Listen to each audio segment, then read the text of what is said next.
지금부터 사용자 인터페이스 및 실습, 숭실전자주 시연 영상을 시작하도록 하겠습니다. 먼저 앱을 시작하게 되면 로그인 화면이 뜨게 됩니다. 이렇게 현재 회원가입을 하지 않은 상태로 로그인을 하게 되면 로그인이 실패하게 됩니다. 그러면 회원가입을 해보도록 하겠습니다. 회원가입에 이메일, 비밀번호를 넣고 사용자가 속해 있는 대학을 선택할 수 있습니다. 현재는 법과대학에 소속되어 있다고 가정하고 등록을 하겠습니다. 다음으로는 사용자가 보유하고 있는 기기를 선택할 수 있습니다. 사용자는 현재 삼성 제품들을 모두 사용하고 있다고 가정을 하겠습니다. 이제 회원가입을 누르기 전에 현재의 유저를 보게 되면 6명의 사용자가 있습니다. 이제 회원가입을 누르게 되면 이렇게 사용자가 추가되는 것을 확인할 수 있습니다. 이제 회원가입한 정보를 바탕으로 로그인을 해주겠습니다. 이렇게 로그인을 하게 되면 메인 화면이 뜨게 됩니다. 메인 화면은 검색을 할 수 있는 검색 화면과 여러가지 도구를 활용할 수 있는 도구 화면이 있습니다. 여기서 회원 정보를 먼저 수정해 보도록 하겠습니다. 회원 정보 수정을 누르게 되면 앞서 회원 가입한 회원의 아이디, 소속되어 있는 단과 대학, 그리고 리뷰를 열람하기 위한 포인트를 확인할 수 있습니다. 이렇게 비밀번호 변경을 누르게 되면 원하는 비밀번호로 변경을 할 수 있습니다. 이제 대학과 기기를 변경해보고 반영되는지 확인해 보겠습니다. 대학을 IT 대학으로 바꾸고 기기들은 전부 애플의 제품들로 바꿔주도록 하겠습니다.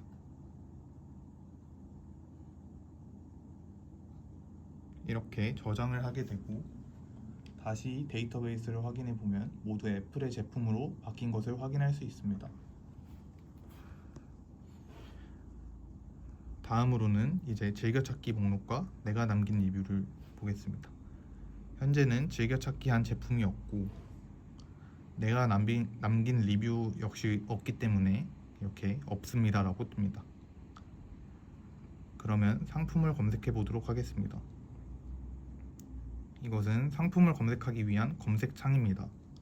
제품명을 입력하세요에 있는 이 텍스트, 에디 텍스트 뷰를 통해 제품명을 입력할 수 있고, 그리고 기기 종류를 통해 기기를 선택할 수 있으며 제조사를 선택할 수 있고 가격대를 입력할 수 있습니다. 아무것도 입력하지 않았을 경우에는 디폴트 값으로 모든 제품들이 뜨게 됩니다. 만약 어떠한 특성에 대해서 체크를 하지 않았다면 역시 디폴트 값으로 검색 조건에 반영이 되지 않습니다.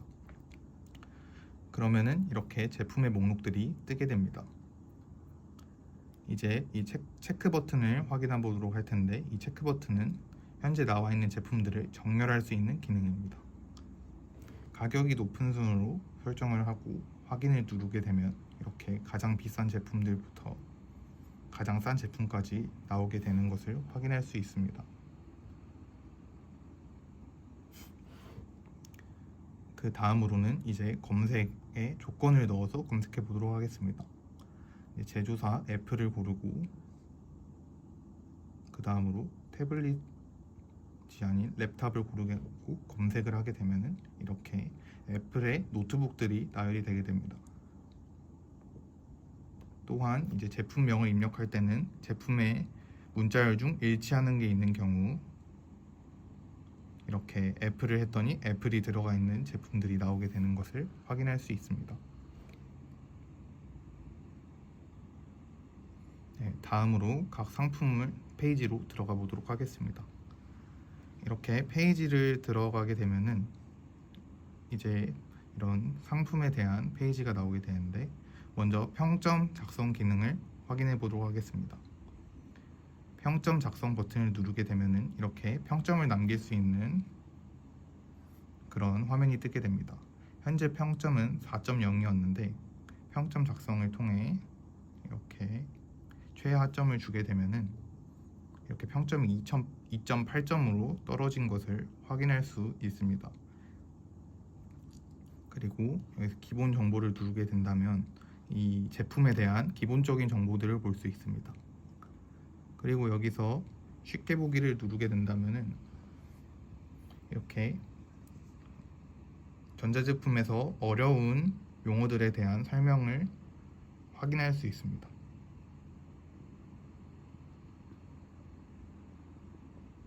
이제 제품의 화면으로 들어가서 리뷰들을 각 항목에 대한 리뷰를 보도록 하겠습니다. 이렇게 초기에 리뷰를 보게 되면 리뷰가 없는 경우는 이렇게 없다고 뜨고 리뷰가 있는 경우는 이렇게 리뷰가 뜨게 됩니다. 하지만 이제 현재 사용자는 리뷰를 보기 위해서는 이 포인트를 사용해야 됩니다. 이 포인트를 얻기 위해서는 리뷰를 작성해야 합니다.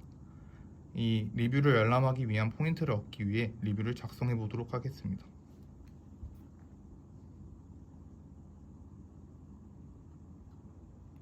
이렇게 정말 오래가요를 누르고 등록을 하게 되면 10포인트는 현재 들어와 있는 상태입니다.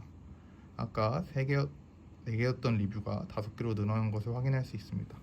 여기서 리뷰를 보려면 클릭하세요 이 부분을 누르게 되면 이렇게 리뷰가 나오게 되는 것을 확인할 수 있습니다. 이 리뷰들 같은 경우에는 항목별로 최초 1회만 포인트를 소모하고 다시 볼 경우에는 이렇게 포인트를 소모하지 않고도 볼 수 있습니다. 이렇게 나왔다가 들어와도 이렇게 포인트를 사용하지 않고도 열람을 할 수 있습니다. 그에 비해 이 성능 쪽은 아직 포인트를 소모하지 않았기 때문에 이렇게 한 번 더 포인트를 소모해야 됩니다. 이 포인트를 얻기 위해서는 리뷰를 하나 작성해야 되기 때문에 이를 통해 사용자가 리뷰를 작성하도록 유도할 수 있습니다. 이제 리뷰 작성을 한 번 더 누르게 되면은 리뷰를 수정할 수 있습니다. 이것은 사용자가 똑같은 항목에 대한 중복적인 리뷰를 남기는 것을 방지하고 이제 여기서 정말 오래가요를 정말 빨리 사라져요로 바꾸고 누르게 되면은 이렇게 수정이 되는 모습을 확인할 수 있습니다. 그리고 각 리뷰에는 이 좋아요를 누를 수 있는데 이렇게 좋아요를 한번 누르면 좋아요가 추가되고 다시 누르면 좋아요가 해제됩니다. 이제 이 리뷰가 좋아요가 들어가는 것을 데이터베이스에서 보여드리도록 하겠습니다. 현재 게임하면 금방 달아요라는 리뷰에 좋아요를 누르게 되면 좋아요 수가 올라가고 다시 누르게 되면 감소하는 모습을 볼 수 있습니다.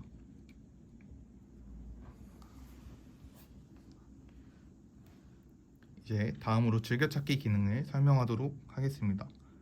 이 제품 목록들이 있는 화면에서 하트 아이콘을 누르게 되면 제품들이 즐겨찾기에 등록이 됩니다. 이렇게 아이폰 16과 아이패드 프로를 이렇게 등록한 후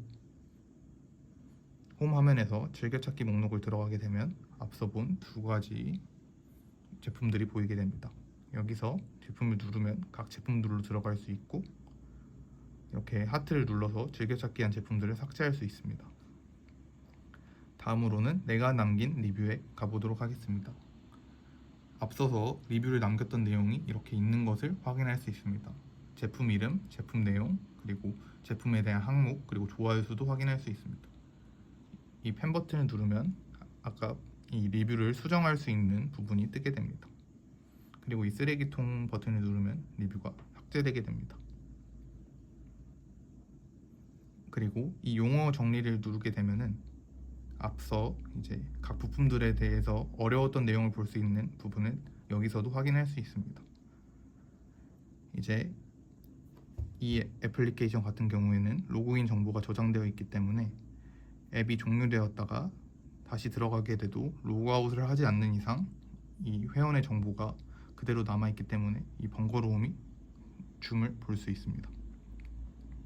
이상으로 시연 영상을 마치도록 하겠습니다.